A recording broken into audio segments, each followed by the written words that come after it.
Chapter 10 of Light on Life's Difficulties by James Allen. Light on Acts and Their Consequences. One of the commonest excuses for wrongdoing is that, if right were done, calamity would ensue. Thus the foolish concern themselves not with the act, but with the consequence of the act, a foreknowledge of which is assumed. The desire to secure pleasant results and to escape unpleasant consequences is at the root of that confusion of mind which renders men incapable of distinguishing between good and evil, and prevents them from practicing the one and abandoning the other.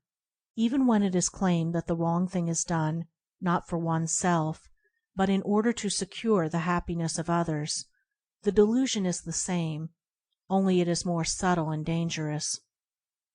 The wise concern themselves with the act and not with the consequences. They consider, not what is pleasant or unpleasant, but what is right. Thus, doing what is right only, and not straining after results, they are relieved of all burdens of doubt, desire, and fear. Nor can one who so acts ever become so involved in inextricable difficulty, or be troubled with painful perplexity. His course is so simple, straight, and plain that he can never be confused with misgivings and uncertainties. Those who so act are said by Krishna to act without regard to the fruits of action, and he further declares that those who have thus renounced results are supremely good, supremely wise.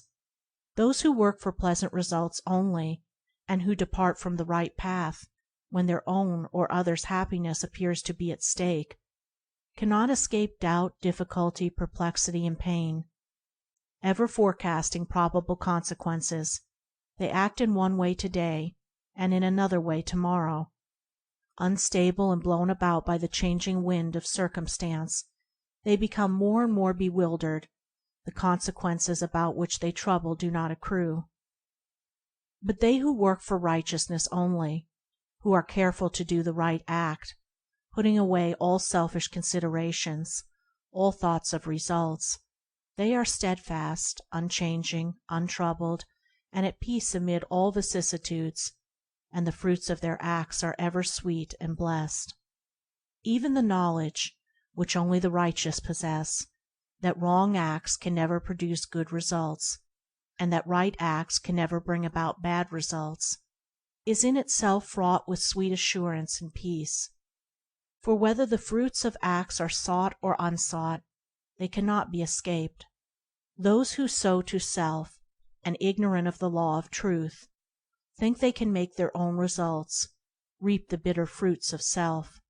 They who sow to righteousness, knowing themselves to be the reapers and not the makers of the consequences, reap the sweet fruits of righteousness. Right is supremely simple and is without complexity.